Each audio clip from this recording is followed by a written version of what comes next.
El Salvador sufre con impotencia el avance de la pandemia ante la resistencia de las autoridades a buscar acuerdos para enfrentarla y la incapacidad manifiesta del gobierno.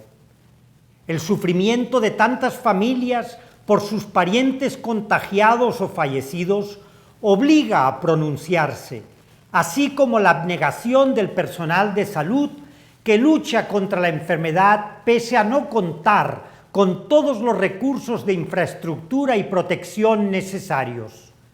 Es fundamental pronunciarse en solidaridad con los trabajadores que no pueden ganarse la vida y aquellos que lo hacen a costa de su salud, los que han pasado a engrosar las estadísticas del desempleo y los que están en riesgo de perder el suyo.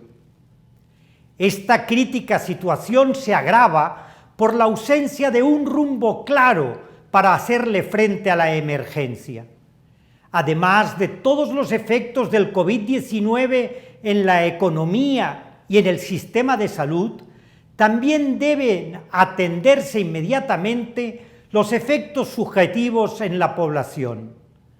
La sensación de inseguridad, desesperación, angustia y abandono y la depresión son cada vez más frecuentes, tanto a nivel personal como familiar.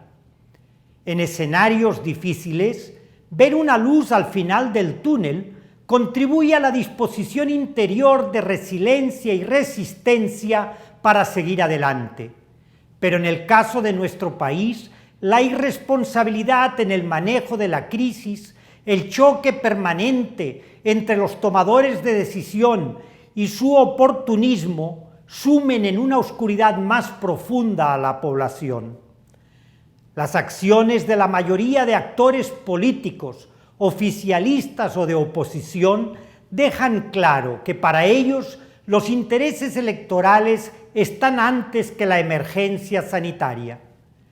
Las luchas intestinas intrapartidarias en el contexto de las elecciones internas y el uso de recursos estatales para hacer proselitismo son actos vergonzantes y denotan que los peores vicios de la vieja política siguen haciendo daño al país. La relación entre los órganos del Estado está seriamente golpeada. Se descalifica al otro sin discutir razones. No querer implementar las medidas que, tal como aconsejan los expertos, deben acompañar a una cuarentena es tan irracional como reabrir la economía sin un plan que brinde seguridad y tranquilidad a la población. Es alarmante que la opacidad en el manejo de los recursos públicos y el exorbitante endeudamiento del país se sumen a los cada vez más numerosos casos de corrupción revelados gracias al esfuerzo del periodismo de investigación. Reaccionar con represalias contra los medios o periodistas o a través de la desacreditación solo robustecen los señalamientos de la prensa. Es indignante que en una situación tan crítica se utilice el Estado para beneficio propio de familiares o allegados. Quedan claro que estas acciones no son cosa del pasado en el ejercicio del poder. La epidemia de la corrupción es el mal que más daño ha causado históricamente a El Salvador y que lo mantiene postrado porque ha llevado al descuido de la educación y la salud y a perpetuar las deficientes condiciones de vida de la mayoría de la población. Como universidad de inspiración cristiana y en el espíritu de Jesús de Nazaret, la UCA se solidariza con todas las familias de los hermanos y hermanas salvadoreños fallecidos, con los trabajadores de salud que han ofrendado sus vidas y con aquellos otros que siguen luchando en las condiciones más adversas. Y por ello, animamos al gremio médico a seguir exigiendo que se cumplan todas las medidas de bioseguridad y que se les faciliten los equipos requeridos para combatir el virus.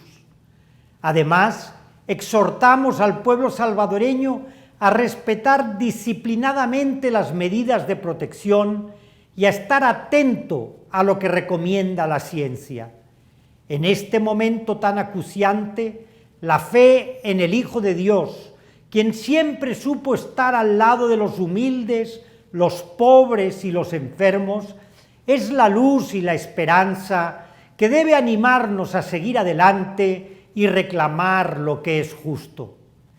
A los gobernantes de nuestro país, Jesús también les habla. Aquellos a quienes se considera gobernantes dominan a las naciones como si fueran sus dueños. Entre ustedes no debe suceder así. Al contrario, el que quiera ser grande, que se haga servidor, y el que quiera ser el primero, que se haga servidor de todos.